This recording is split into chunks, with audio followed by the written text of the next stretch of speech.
right now. State of the Union last night. You, I'm sure, had a keen eye on it. What did you see, and what does everyone at home need to know? I watched it very closely. What I'm not going to do is go policy issue by policy issue. Biden just kind of spewed out a long list of them. We're going to do this. We're going to this on the climate, this on that. We'll talk about some of that, but had this long list of things.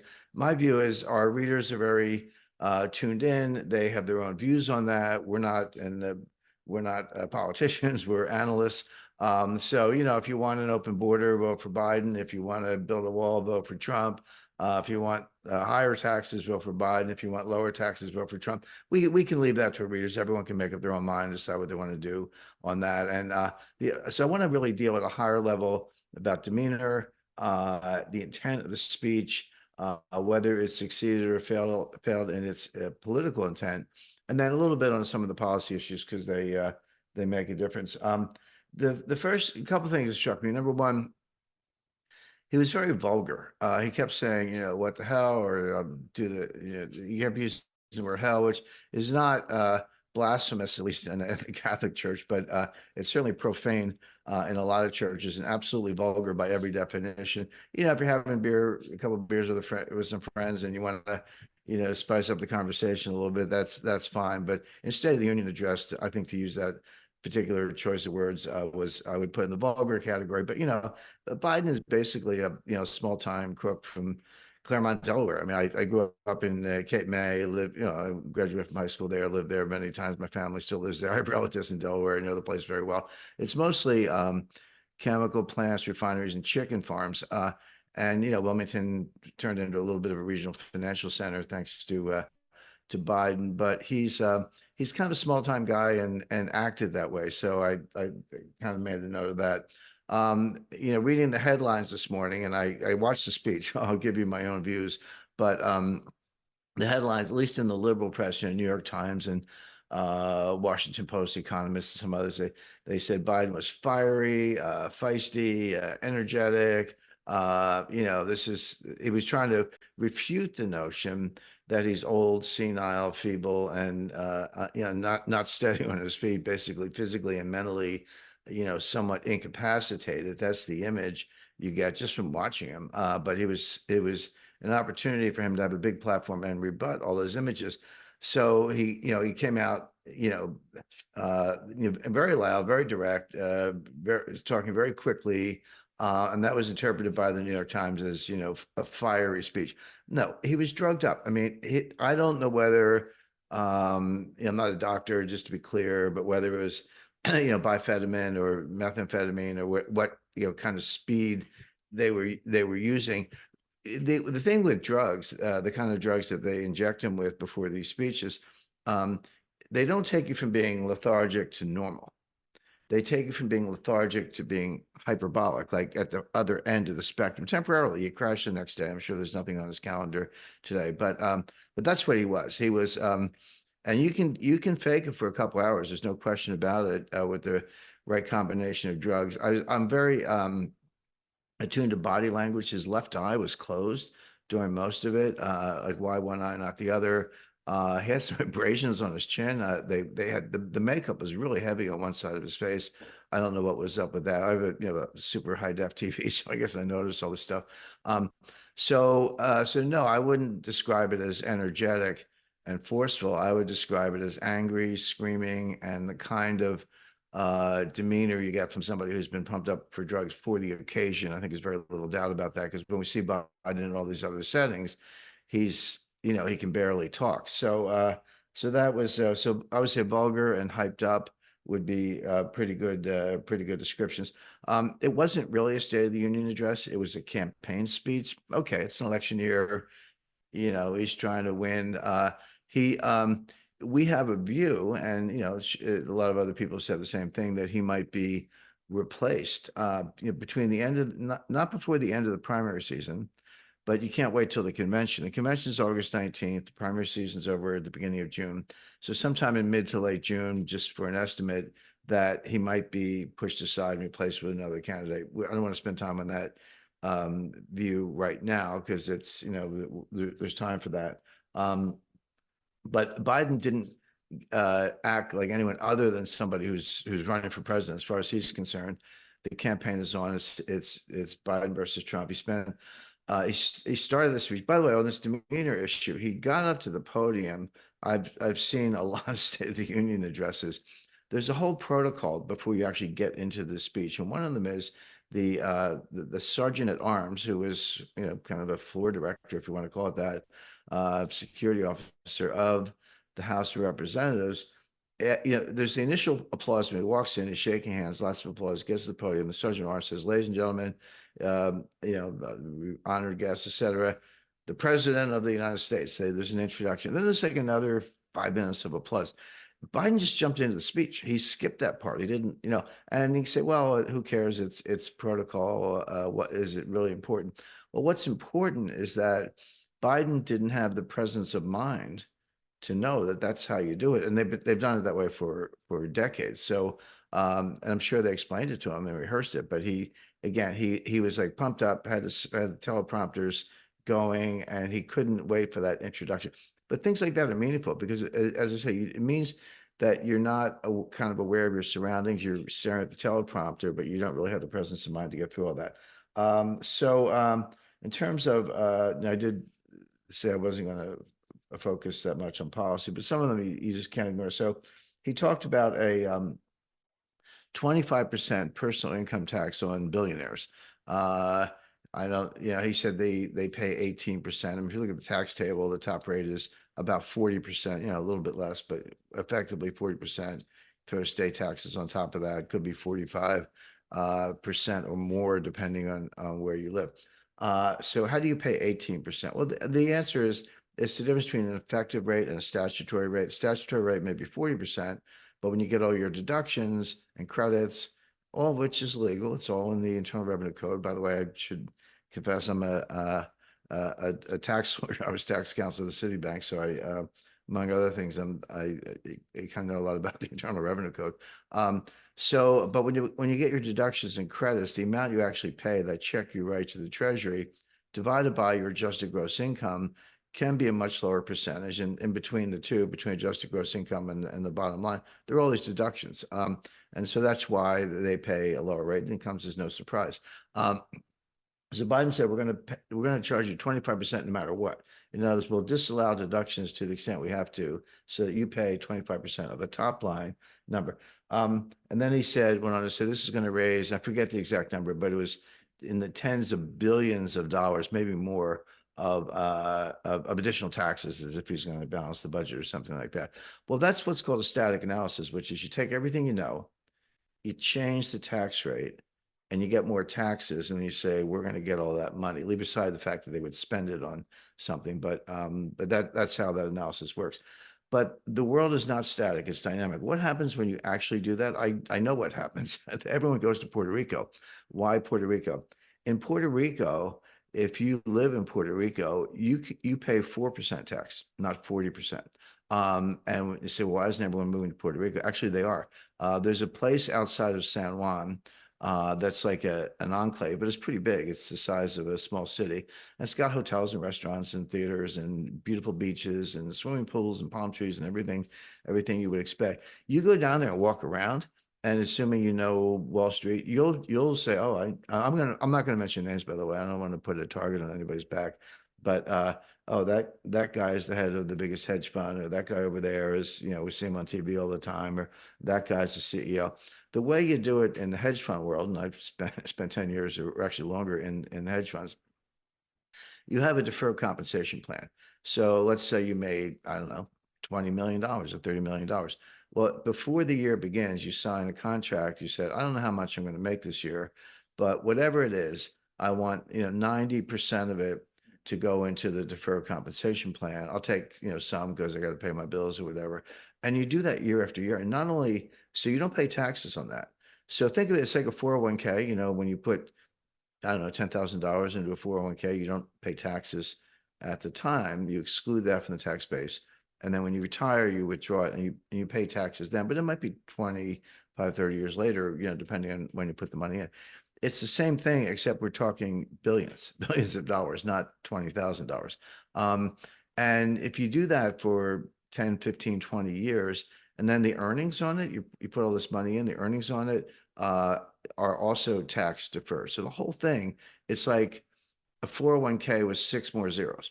So what happens when you're 55 or 60 or whatever, and you're ready to retire and you've got 400 million, 500 million, a billion in this deferred comp plan? You're like, okay, well, now you got to take it out and pay taxes. No, you move to Puerto Rico and then you take it out and you pay 4%, not 40%. It's a lot like the wealthy French, they all moved to Monaco. So if you think any billionaire or even centimillionaire or anyone with a high income is going to sit there and pay the taxes that Biden wants, that's nonsense. They're not going to do it. They're again, I happen to know all the ways around it, all legal, by the way. I just want to make sure everyone understands this is perfectly legal. But just fly to San Juan and drive out to this enclave I'm talking about, and you'll see a lot of familiar faces. So what is that? It's rhetoric. It's a kind of populism. It's a tax the rich populism. It's red meat for the progressives. AOC wore that um, dress to the Met Gala a few years ago. It was a white dress, and in red is on her butt. It said "tax the rich." Okay, AOC. But so it's red meat for the progressives, but it's never actually going to raise any revenue because the reason people are billionaires is because they're not stupid generally, and they know ways around this. So that's the kind of thing. And oh, by the way, and then there was another tax bill. I'm just sorry, I'm just checking my notes because I was doing all this in real time. He was going to do a 21% corporate tax, 25% tax on billionaires. And then, of course, they always use the phrase fair share. These people should pay their fair share. Okay, I have a two-word answer to that. Hunter Biden. Hunter Biden was a tax evader, money launderer, didn't file returns for many years, finally got around to filing them long after the fact. He has a sugar bro in Malibu who's a very wealthy Hollywood producer, who's paying all of Hunter Biden's tax bills. The Justice Department sat on the case for years, until the statute of limitations ran out. And then they said, well, okay, we couldn't finish the case. The IRS agents, the whistleblowers have testified that they had the goods on Hunter Biden, but they were not permitted to investigate the way you normally would. And again, I've done tax audits. I'm a tax counsel for many years. I know how all this works. They basically let Hunter Biden skate, and then finally he got around to paying some back taxes. He didn't have the money, but his sugar bro did. But they didn't. There were no criminal charges brought. Plus, it's money laundering. The income that he wasn't paying the taxes on were the bribes from Ukraine and China. Now, all this is pending. Hunter Biden's going to testify publicly, I think, next week under oath. There are other criminal investigations pending, but I'm just trying to point out the hypocrisy of Biden huffing and puffing about tax the rich, 25% tax on billionaires, 21% tax on corporations. Meanwhile, his son is laundering the bribe money and not paying taxes on it. So this is the kind of hypocrisy, outright lying, et cetera, that you will not read in the New York Times, but that's okay. We're not the New York Times. We're trying to get to the facts. But beyond that, independent of the hypocrisy of the Hunter Biden situation, is the fact that you're never going to get this money because the people who theoretically owe it are always one step ahead. And if you want to get it, get rid of the Puerto Rico loophole, which goes back to the 1920s, by the way, but not you're not going to get it any other way. And they won't change the Puerto Rico loophole because it's good for Puerto Rico, which is, a lot of Democratic voters come to New York from Puerto Rico. So that's just hypocrisy and stupidity. What else? That was the fair share. Screaming. I was talking about shrinkflation again. He's hung up on Snickers, by the way. If you buy a Snickers bar, it costs more and there's less Snickers. I don't know what Snickers, that's a brand, but I don't know how he counts the Snickers. But he's talking about potato chips in the bag. And it's true. It is true that, you used to buy a certain size bag, or maybe the bag's the same size, but there are fewer potato chips in it, and you pay the same price, or maybe pay a higher price for fewer. That's actually true, but you can call it shrinkflation. It's inflation. It's whatever, when you pay more to get the same, or when you pay more to get less, whether it's Doritos or, a new house or whatever, that's inflation. And he's blaming the food purveyors, the food companies and the distributors, and I guess, I don't know, Frito-Lay, PepsiCo, General Mills, whatever. He's blaming all the companies. No, they're companies. They're trying to make money. They're not gouging the public. They're just trying to make a profit in a world where inflation is out of control because of Biden's policies. So what you have, he's screaming about it. I don't know why he's hung up on potato chips and Snickers, but he's screaming about it, but he caused it. Or if you want to blame and by the way, it's not from the Federal Reserve. All it says is money printing, money printing. No, the Fed has not been printing money for years. On that, the Fed has actually been reducing the money supply. They've been doing the opposite. When the Fed owns a treasury note and it matures, if you take the proceeds and buy a new treasury note, you're keeping the money supply constant. If you buy treasury notes out of thin air and print the money, you're increasing the money supply. Okay, that's one kind of money printing. The Fed has not been doing either one of those things. What they've been doing is when the treasury note matures, they do nothing. The money disappears. It's the opposite of money printing. It's like throwing money into a furnace and burning it. I mean, that's the Fed can make money appear. They can make the money disappear. They can make the money disappear. Well, the Fed has been making money disappear. They've been shrinking the base money supply. So the inflation we've seen is not from monetary policy. Sorry, my Austrian friends, it's just not. It is from fiscal policy. It's from the deficits. It's from the spending, the COVID handouts, the pandemic, the payroll protection plan, the $1,400 checks, the $600 checks, the Inflation Reduction Act, which is a fake name. It was the real name, but it was a fake description for what was actually the Green New Scam. We talked a lot about that, $1 trillion of subsidies, handouts, et cetera, for a bunch of Green New Scam deals that are completely unnecessary because there is no climate crisis. We don't have time to kind of do a deep dive on that, but I've written about that a lot. So I think regular readers are familiar with the fact that the CO2 emissions have nothing to do with climate change. It's caused by solar cycles, ocean currents, volcanoes, and actually moisture known as clouds. That's CO2 doesn't cause global warming. It's caused by global warming. So if you have other factors, then you will get more CO2, but the CO2 is not the cause, it's the effect. So they're understanding the science is all fake science, but they don't mind spending $1 trillion on this stuff. But that's what causes inflation. It's not monetary policy, it's fiscal policy. That's Biden's responsibility, and that's why we're getting the inflation. So for him to stand out there and complain about it shows that he doesn't know what he's talking about, but that really comes as no surprise. He attacked the Supreme Court from the podium. Obviously didn't like that 9-0 ruling in favor of Trump on the subject of could a state strip Trump from the presidential primary or general election, and they were doing it in Colorado, Maine, and Illinois. 20 other states were trying to do it. Supreme Court said no, done. No, a state cannot take a candidate off the presidential ballot. State ballot, yes. Presidential ballot, no. So, and it was 9-0. It was definitive. Again, we can drill down on a little detail there, but we don't necessarily have time for that. But the point being, we do have separation of powers under the U.S. Constitution. It's Article 1, Article 2, Article 3. It's the Congress, the executive, and the judiciary. And the Supreme Court's kind of nice to show up and sit there, although I think Alito was not there. But to berate the Supreme Court from the podium, from the executive branch to the judicial branch, face to face, is incredibly bad form. It's the kind of thing that tears at the separation of powers when we should be trying to maintain the separation of powers. It's part of the genius of the constitutional system that has lasted over 230 years at this point. Why would you want to tear at that fabric? But he did, and kind of goes with using the word hell. It's vulgar. It's uninformed. It's a little nutty, but that goes with the drugs and being hyped up and all that. But that was just one more example of how he's kind of a trashy guy.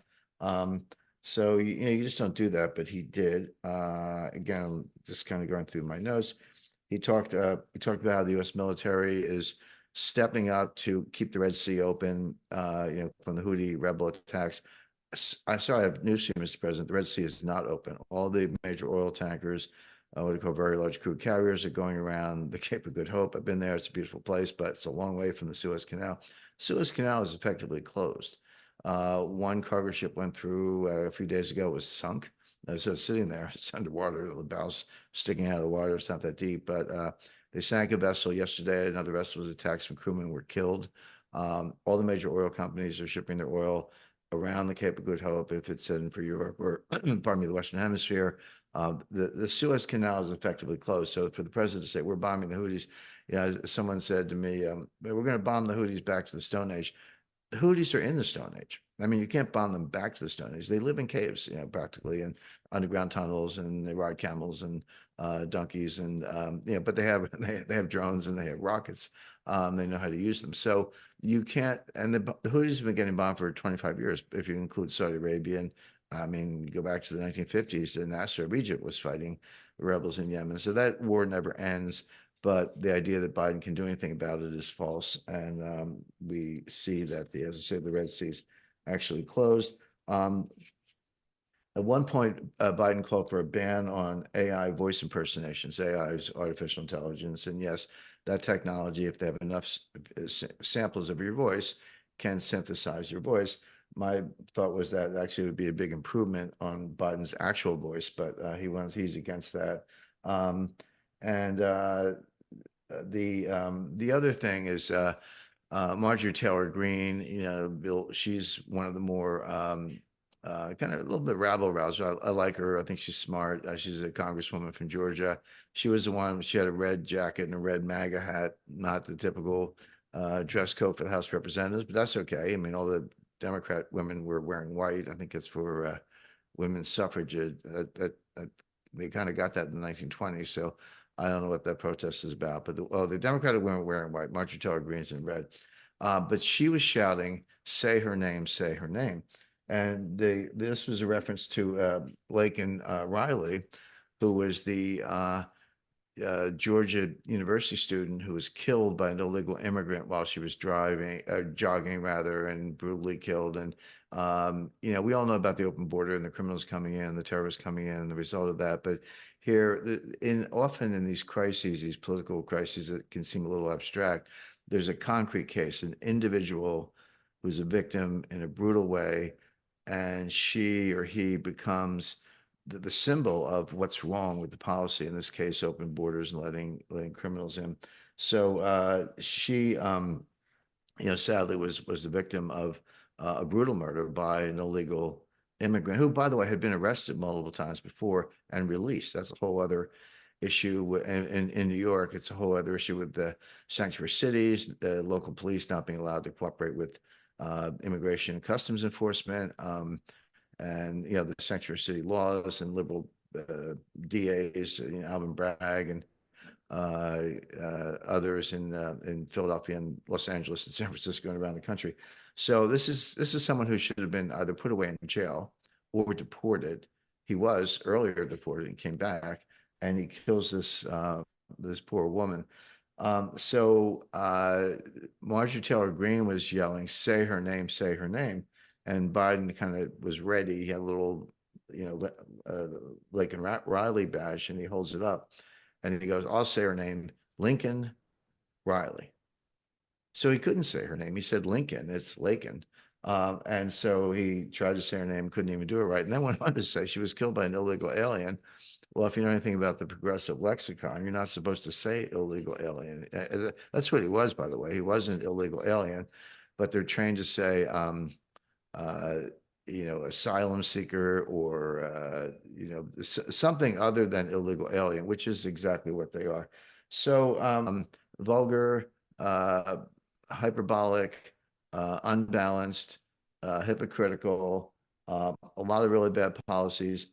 But if you like him, he's your guy. So he's getting good reviews in the liberal press because that's what they do. I think a lot of the conservative press is kind of making some of the points I'm making, although I'm trying to be a little more pointed because that's our job. We want our readers and listeners to know exactly what's going on. But he was a guy who was pumped up on drugs, engaged in a lot of policies that won't work for the reasons I explained. a lot of hypocrisy when you take into account what Hunter Biden has actually done, and the fact that Biden himself is kind of a small-time crook, and then couldn't even finesse the name of the victim, and then went on to say it was killed by an illegal immigrant, which he's not supposed to say. Mrs. Q at the start. I thought it was if you want to do something scary, it's just scarier than any horror movie. Watch Joe Biden on TV and mute the sounds. Hit the mute button and watch him physically. Watch him stumble, watch him shuffle, look at his facial expressions, etc. It's one of the scariest things you'll ever see. But the yelling and screaming from the podium last night didn't help. Yeah. One takeaway from what you said and watching the State of the Union last night, as I think Biden sort of trashed trickle down economics. And Yeah, then, yeah, I mean, he's obviously not going to say it, but what you just said is the inflation that we're getting from overspending, that's just trickle down inflation. It's just yeah, coming from everywhere. It's raising the prices of everything. And they won't even admit that. They're blaming chip manufacturers or whatever, like you're saying. yeah. Yeah, One last Doritos, thing right? on, yeah, one last thing on the State of the Union. Anything for the next, say, like 3 months, or like if you're thinking like Trump, like is there anything that you can think that happens because of anything that was said there? Anything that would spur anything that'll come in either the markets or America or from Trump in the next few months? Nothing that will change what we're already seeing. Trump's ahead in the polls. He's ahead in the national polls, which kind of don't matter because we don't have national elections. It's state by state. But when you look at the swing states, they're really honestly, Matt, there are like 6 states that are going to decide the election. Biden's going to win California. Trump's going to win Alabama. Biden's going to win New York. Trump's going to win Mississippi. We already know that. So Hmm. there are only 6 states that are going to decide the election. We know what they are. It's Arizona, Nevada, Michigan, Georgia, Pennsylvania, and maybe Wisconsin. So, maybe, I don't know, throw New Hampshire in for a couple of those. I live in New Hampshire. We were sort of a 50-50 state. Um, but those states are going to decide the election. And Trump's ahead in the polls in every single one. By, sometimes 2-3%, and go, oh, it's in the margin of error. I don't know, 2% is a pretty good lead in a world where most elections are decided by less than 1%. But bigger leads in other states, 5% in some of these swing states. The other thing is that's what they call a horse race, just Biden, Trump. When you factor in a third party, RFK Jr., Cornel West, Jill Stein, the No Labels Party has not gone away. They didn't get Joe Manchin, but we'll see who they nominate. Then Trump's leads are even bigger because some of the third party supporters might kind of lean Trump's way, but more of them lean Biden's way. There are other trends in place. Blacks in general and black men in particular are moving towards Trump. Hispanics are heavily moving towards Trump. So I guess to kind of frame your question a little different, well, just to frame the question a certain way, did I hear anything last night or see anything last night that's going to change any of those trends? And the answer is no. I Hmm. didn't hear anything. If you're, um, a black man dealing with, family dysfunction, lack of education, crime in the neighborhood, trying to get ahead, et cetera. Did Biden ranting about, tax on billionaires and pay your fair share change that? No, no. So Yeah. um, I guess what did surprise me a little bit, it was all progressive red beat. It was an opportunity if he wants to fade to the middle a little bit or, um, come up with some moderate policies or say, well, we will do something about the border, but he didn't. It was a straight progressive party line. That's fine if that's your base, although it's not clear that his base is holding together because a lot of the people in the progressive category, at least in certain states, Michigan in particular, are Arab Americans. There's a very large Arab community in Detroit, and they're leaving Biden's camp because of his policies in Gaza. Now, that Hmm. doesn't mean they're going to vote for Trump. I'd be shocked if they voted for Trump. But if they just stay home, that by itself is enough to cause Biden to lose the election. So right now, I've got Trump. And again, we're gonna update continually, so I'm not putting a stake in the ground. But Trump looks like a clear winner as of now, and I would go further and say the popular vote will be close. Doesn't matter because that's not how we do it. But this could be an electoral college landslide. I could see Trump getting 320, 325. But you need 270 to win out of 535. I could see Trump actually 538 because of 3 for District of Columbia. Um, I could see Trump getting 320, 330, maybe more. So it could be an electoral college landslide. And nothing about last night changed it. We know there's a lot coming in the next weeks and months. We appreciate it. And for everyone at home, we've got everything we just heard today. And just stay tuned to strategic intelligence and these calls, and we'll keep it up to speed.